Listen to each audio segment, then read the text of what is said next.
What are you doing here? I was caught off guard by a voice from behind, so I spun around. There was my ex-wife, clad in a formal black dress. It had been 17 years, but my ex-wife's gaze was as icy as ever. You really have some nerve showing up in a suit and announced. She had a point. I'm sorry. I just thought if I could see our daughter looking happy, even for a moment. I was pouring out my true feelings. But then she laid it on me. It's out of the question. You promised you'd never see her again. That includes just looking. Please, just go. She was right. I had made that promise. And if she insisted, I had to oblige. Got it. My bad for not thinking it through. I was the one at fault. So, it can't be helped. As I turned my back on the venue, that's when. My name is Mark Johnson, 47 years old. I work for a food service company, where my main gig is delivering ordered goods to restaurants. Long ago, I came to grips with not having any standout talents. I'm not cut out for jobs that require sharp thinking or imagination to create things. Some folks look down on my delivery job, and sure, the pay isn't great. But what I dig is the interaction with clients and suggesting products that fit their needs, knowing indirectly that customers are getting joy out of it. I like my current job very much because I can feel such great joy even if it appears to be simple like that. Though, if I told my ex this, she'd probably call it sour grapes. I've been single and living alone for 17 years now. I'm not looking to remarry. I decided to ride solo a long while back. But even a guy like me had a family that mattered once. My ex, Alice, and I were college classmates. We were just part of the same crew. Nothing special between us two, and dating wasn't on my radar. But after graduating, we ran into each other again and started going out for drinks together. Back then, I was a college grad working at a major ad agency. To be honest, I couldn't figure out why I got accepted. It was such a renowned company with a solid track record. I was maxed out just trying to memorize what I was taught and keep up with my peers, finding it tough to finish my own work within the hours, and ending up working overtime till the last train to barely make ends meet. Feeling inferior to my more capable colleagues was a daily struggle. Despite others envying the glamorous job, my days were anything but, deep down. Reconnecting with Alice was a genuine relief. She knows the me that couldn't hack it back in school. She was the sole comfort for my weary soul. Meanwhile, Alice got her foot in the door with the fashion company she's been dreaming of since starting college. She's a go-getter, a real career woman, and she totally got how hectic my job was. Maybe that's why we had such a blast being together back then. 3 months post-reunion, we were dating, and before we knew it, we were hitched. Tied the knot at 24, and we had a child a year later. Our daughter, Hannah. Alice loved her job, but pregnancy took its toll, and she chose to quit for Hannah's sake. Knowing how much she treasured her career, I swore to work my butt off for both of us. Armed with fresh resolve, I threw myself into my work more than ever. At least, that was the plan. Around the time when Hannah was about to turn 5, there was a massive layoff at the company, and I ended up being one of those let go. While it was hard to say that I did not work that much overtime, I prided myself on meticulous, error-free work. I may have been slow, but I kept my work quality up as much as possible. And I made damn sure not to neglect my family, cherishing every moment at home with Alice and Hannah, doing everything I could for them. But then, the layoff. I thought that hard work doesn't pay off. I didn't want to tell Alice that I had lost my job, since she had sacrificed her beloved job to devote everything to raising our child. But, living with family, it would naturally be strange if I didn't go to work. In such an extreme situation, the solution I came up with was to pretend to go to work as usual and hide the fact that I had been laid off. Looking back calmly now, I wonder why I did something so foolish. Hiding such a significant matter from my life partner, my wife, is something one should never do, and even if I tried to hide it, it would certainly come out eventually. But at the time, I was too desperate to realize such a simple thing.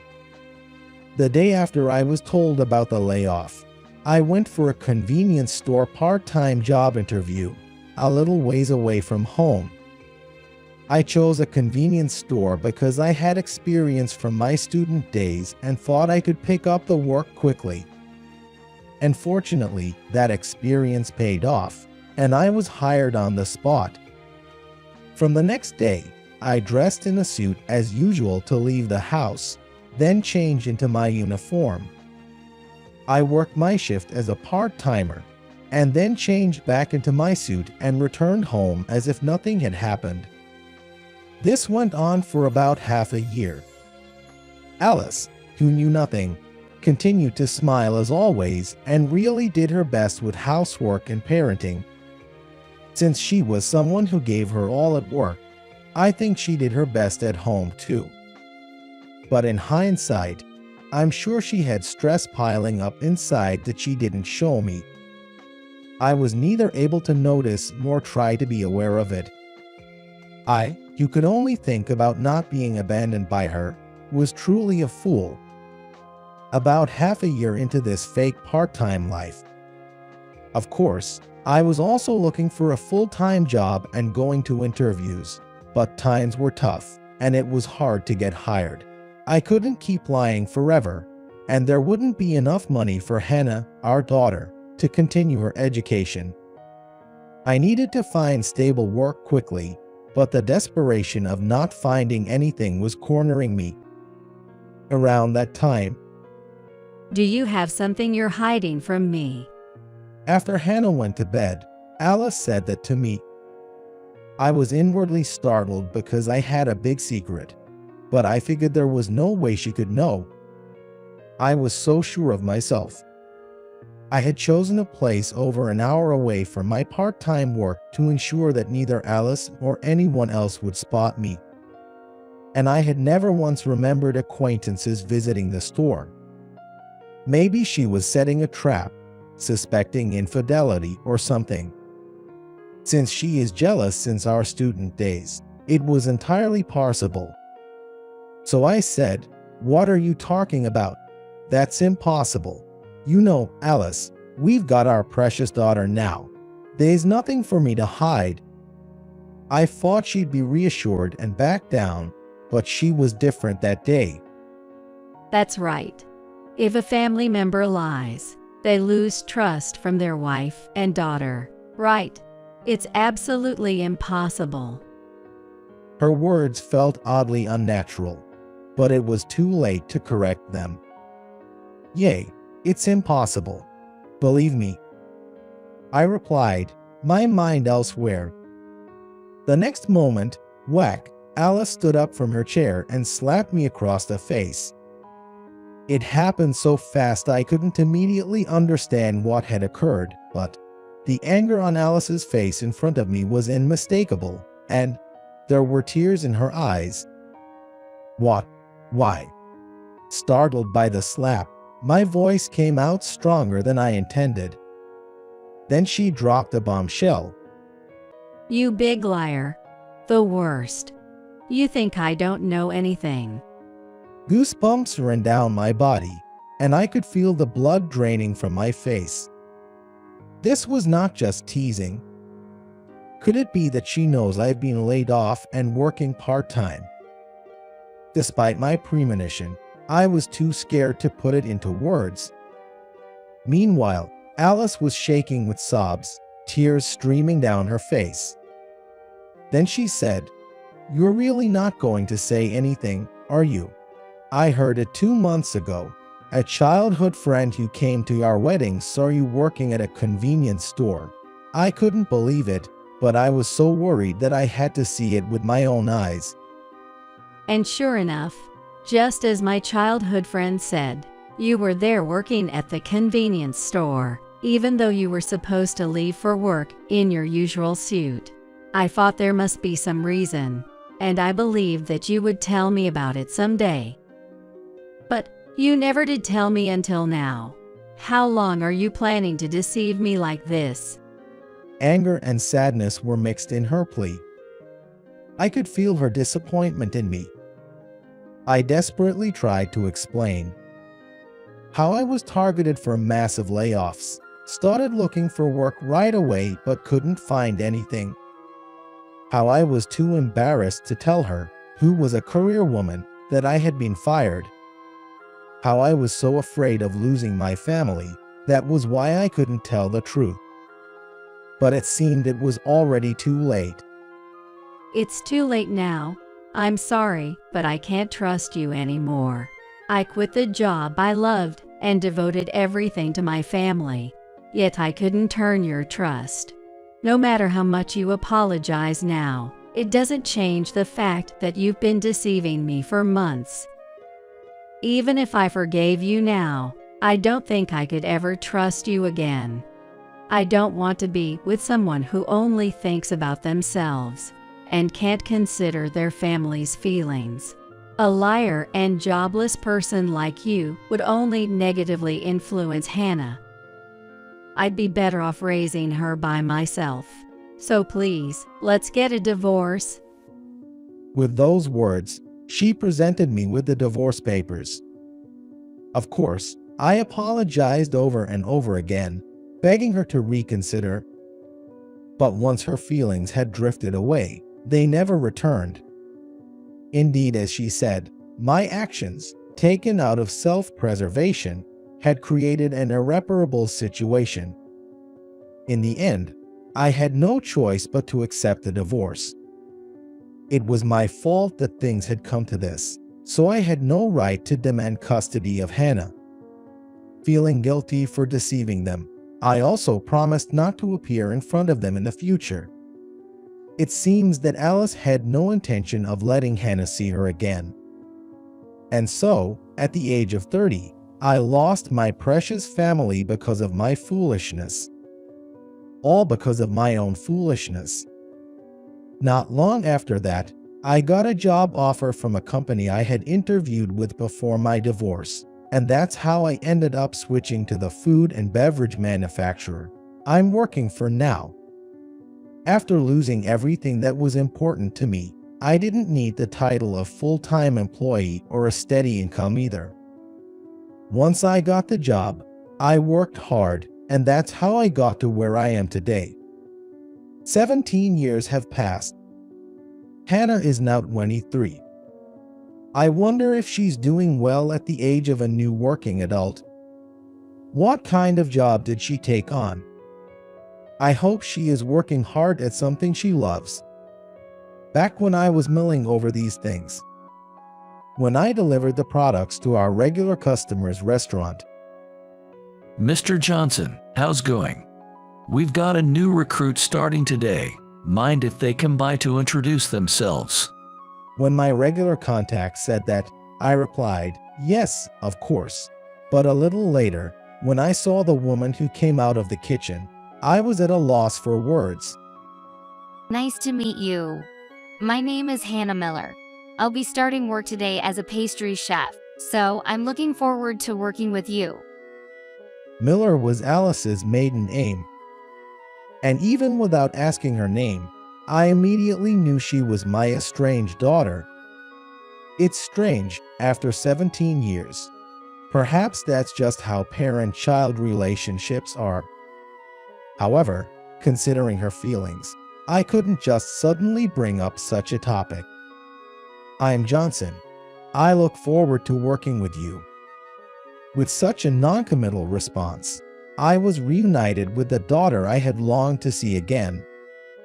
Ever since then, whenever I delivered to that restaurant, the new girl Hannah often came to handle things. But without ever revealing the truth, 2 years passed by. She might have a new father, and I couldn't think that coming forward all of a sudden would be for her happiness. Besides, even if I don't tell her about our family connection, I can see her alive and well every week. And even as a stranger, I can look her in the eyes and talk to her.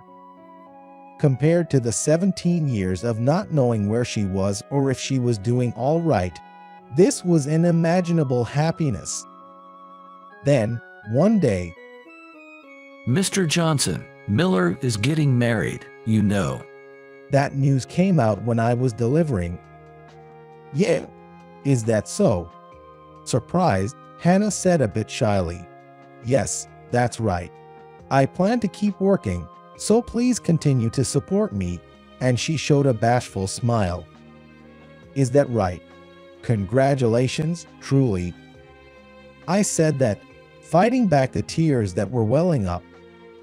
I could vividly remember the day she was born, when she could crawl, the first time she called me Dad, and her lonely expression just before our divorce, no matter how much time had passed. Even though we were estranged, the news of my precious daughter's marriage brought a slight sadness and immense joy. I've been invited to the wedding, you know, at that new garden restaurant that just opened up. It's really stylish, isn't it? The contact told me, but it was hard for it to sink in. Memories with Hannah, as far as I could remember, were swirling in my head. The wedding. I want to go. If possible, I want to see her as a bride with my own eyes. I want to say congratulations as her dad. Despite knowing I had no right to say such things, those feelings kept welling up inside me. I noticed she was about to say something, but to forget such helpless feelings, I said quickly, well then, I must be going. I hope it's a wonderful wedding, and I hurriedly left the restaurant. But, months later, on the day of Hannah's wedding, I was standing in front of the venue. Of course, I'm not invited. I wasn't, but, just to catch a glimpse, even if just for a fleeting moment, I wanted to see Hannah in her bridal gown with my own eyes, so I ended up coming after all. I knew the place and time from a casual chat with a contact, so I snuck in. Luckily, this venue also operates as a regular restaurant in a different section, so it shouldn't be too suspicious for non-guests to pass through. Still, my heart is pounding, wondering if I'll get caught. As the ceremony time drew near, one by one, people who looked like guests started to arrive. Whenever I saw a woman of Hannah's age, I thought to myself, could be one of her friends. I felt grateful to these women. How happy I would be if I could express my gratitude to them face to face, as Hannah's dad. While I was lost in thought, the arrival of guests seemed to cease, and I realized the ceremony had begun. After a while, I heard the sound of the wedding bells and tears naturally started to stream down my face. I pray from the bottom of my heart that Hannah has a happy life from here on out. That's what I was thinking when What are you doing standing around here? such a voice called out from behind, so I turned around. There stood my ex-wife, Alice, in a formal dress. I thought it might be you, but didn't expect you to actually be here, in a suit, at this place. Her words were valid. I'm sorry. I don't intend to talk to my daughter. Just wanted to see her in her wedding dress, if only for a moment. That's impossible. You know, you betrayed your daughter and me. Remember, you promised you would never see her again. That includes even a glance. Please leave now. And with that, I was told off. Indeed, I had made that promise, so I couldn't dispute when she said, "Understood. I was foolish to come. I'm sorry. It was all my fault."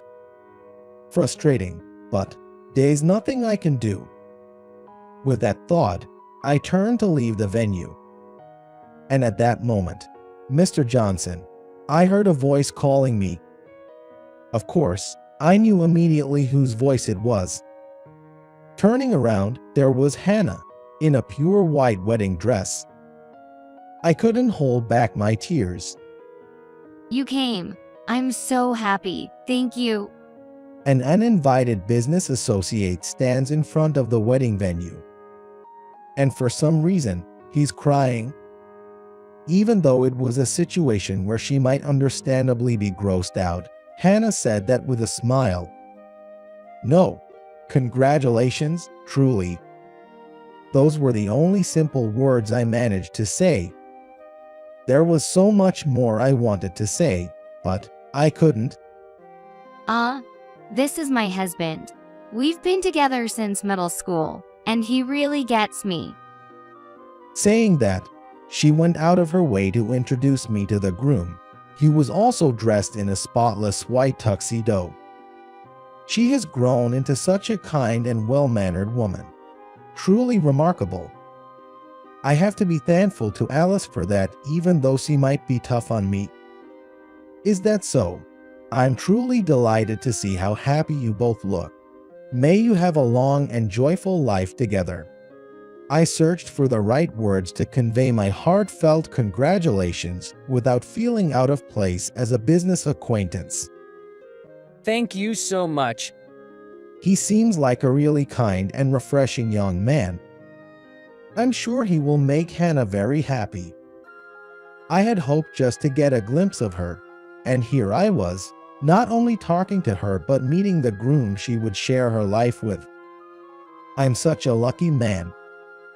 At that moment, Wait a minute. What do you mean? Alice seemed to have a hard time understanding the casual conversation between me and Hannah. Unaware that I'm her real dad, I wonder if Hannah is confused about why her mom is so angry. Sensing that, I said to Alice, "Excuse me, I'm just someone who has been taken care of by her business at work. I'll leave you now." And with those words that didn't feel out of place for a stranger, I finally turned my back on the venue. But then, wait, Dad, there was no mistaking it. It was Hannah who had called out. I turned towards her, not understanding what was happening.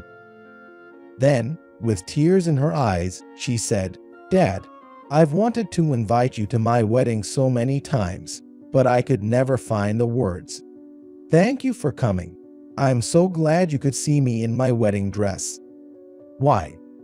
Both Alice and I, who had thought our daughter didn't know the truth, couldn't hide our surprise. I was 5 years old, you know? There's no way I could forget my beloved dad's face. She then tearfully shared the past 17 years when we couldn't meet, and the 2 years since we had been reunited. She had always cherished me, her dad, but didn't want to come to meet me out of respect for her mom, who was just as important to her. But she always hoped to see me someday, and she was overjoyed when we met by chance 2 years ago. But like me, she didn't know what the right thing to do was. My existence seemed to make her unhappy. An existence she might be better off forgetting. That had always been my belief. So hearing her true feelings made me so happy, I couldn't stop crying. Then Hannah faced her mom, Alice, and since she was an adult, she was able to get her mom's acknowledgement to meet with her dad freely. Although it meant we wouldn't meet often, mostly during work, being able to meet my daughter as her father was more happiness than I had imagined. Just because she had accepted me didn't erase the wrong of my lies to both of them back then. But what I can do now is not to lie anymore. From now on, I want to watch over Hannah's happiness without any deception,